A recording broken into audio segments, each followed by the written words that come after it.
ಧರ್ಮಸ್ಥಳದಲ್ಲಿ ಏನು D K Shivakumar ಅದಾಗಿ ಸಿದ್ದರಾಮಯ್ಯನವರು ಕೂಡ ನಾವು ಕೂಡ ಧರ್ಮಸ್ಥಳದ ಬಗ್ಗೆ ಭಾಳ ನಂಬಿಕೆ ಇಟ್ಕೊಂಡಿದ್ದೆ, ನಾವು ಹೋಗ್ತಾ ಇರ್ತೇವೆ ಅಂತೇಳಿ ಹೇಳಿಕೆಗಳನ್ನು ಕೊಡ್ತಾ ಇದ್ದಾರೆ.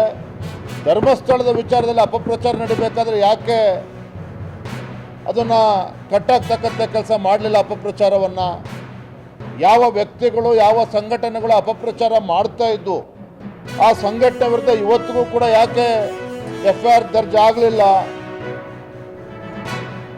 ಹಿಂದೂ ಧಾರ್ಮಿಕ ಭಾವನೆಗಳಿಗೆ ಧಕ್ಕೆ ಬಂದಾಗ ಯಾಕೆ ರಾಜ್ಯ ಸರ್ಕಾರ ತತ್ಕ್ಷಣ ಸ್ಪಂದನೆ ಮಾಡಲಿಲ್ಲ? ಗೃಹ ಸಚಿವರಾಗಲಿ ಮುಖ್ಯಮಂತ್ರಿಗಳಾಗಲಿ ಇದಕ್ಕೂ ಕೂಡ ರಾಜ್ಯ ಸರ್ಕಾರ ಉತ್ತರವನ್ನು ಕೊಡಬೇಕಾಗ್ತದೆ. Thank you.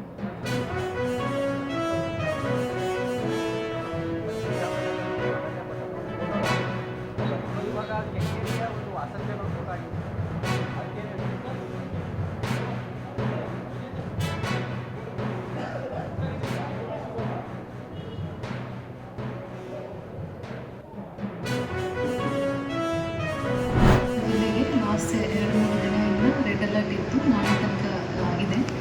ಈಗ ಪ್ರೆಸೆಂಟ್ ನಮಗೆ ಬಂದಿರುವ IMD ಮಾಹಿತಿ ಪ್ರಕಾರ ಮಳೆ ಕಡಿಮೆ ಆಗುತ್ತೆ ಅಂತ ಮಾಹಿತಿ ಇದೆ. ನಮಗೆ ಕ್ಯಾಚ್ಮೆಂಟ್ ಏರಿಯಾದಲ್ಲಿ ಅಂದರೆ ಘಟ್ಟದ ಮೇಲೆ ಇರುವ ಜಿಲ್ಲೆಗಳಲ್ಲಿ ಮತ್ತು ನಮ್ಮ ಘಟ್ಟದ ಮೇಲೆ ಇರುವ ತಾಲೂಕುಗಳಲ್ಲಿ ಮಳೆ ಪ್ರಮಾಣ ಜಾಸ್ತಿ ಇರೋದ್ರಿಂದ ನಮಗೆ ಡ್ಯಾಮ್ ಲೆವೆಲ್ ಜಾಸ್ತಿ ಆಗ್ತಾ ಇದೆ.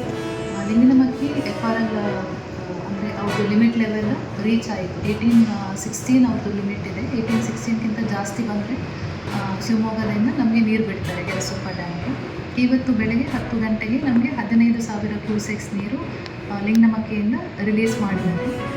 ಅಷ್ಟು ನೀರು ಬಿಟ್ಟರೆ ನಮ್ಮಲ್ಲಿ ಮುಳುಗಡೆ ಆಗೋ ಸಾಧ್ಯತೆ ಕಡಿಮೆ ಇದೆ. ನಮಗೆ ಮ್ಯಾಕ್ಸಿಮಮ್ 50,000 ಕ್ಯೂಸೆಕ್ಸ್ ನೀರು ರಿಲೀಸ್ ಮಾಡಿದರೆ ಒಂದು 160 ಫ್ಯಾಮಿಲೀಸ್ಗೆ ಅಫೆಕ್ಟ್ ಆಗುತ್ತೆ. ಸದ್ಯಕ್ಕೆ ಅವರು ಬಿಟ್ಟಿರುವ ನೀರಿಗೆ ಜಾಸ್ತಿ ಏನೂ ಅಫೆಕ್ಟ್ ಆಗಲ್ಲ. ಆದರೂ ಕೂಡ ನಾವು ಪ್ರಿಕಾಷನರಿಯಾಗಿ ಕೆಲವೊಂದು ಜನರನ್ನು ನಾವು ರಿಲೀಫ್ ಸೆಂಟರ್ಗೆ ಶಿಫ್ಟ್ ಮಾಡಿದ್ದೀವಿ ಸೇಫ್ಟಿಗೋಸ್ಕರ. ಅದರದ್ದು ನಮ್ಮ ಎಂಟೈರ್ ಟೀಮ್ ತಹಶೀಲ್ದಾರ್ ಅವರು, ಪಂಚಾಯಿತಿಯವರು, ಪೊಲೀಸವರು ಎಲ್ಲರೂ ಸೇರಿಕೊಂಡು ಶಿಫ್ಟಿಂಗನ್ನು ಮಾಡ್ತಾ ಇದ್ದಾರೆ. ಇಲ್ಲಿ ತನಕ ಒಂದು 101 ಸಾರ್ವಜನಿಕರಿಗೆ ನಾವು 3 ರಿಲೀಫ್ ಸೆಂಟರಲ್ಲಿ ನಾವು ಶಿಫ್ಟ್ ಮಾಡಿದ್ದೀವಿ. 37 ಮೇಲ್, 48 ಫೀಮೇಲ್ಸ್ ಮತ್ತು 16 ಮಕ್ಕಳಿಗೆ ನಾವು ಇನ್ನೂ ರಿಲೀಫ್ ಸೆಂಟರನ್ನು ಓಪನ್ ಮಾಡಿ ನಾವು ಶಿಫ್ಟ್ ಮಾಡಿದ್ದೀವಿ.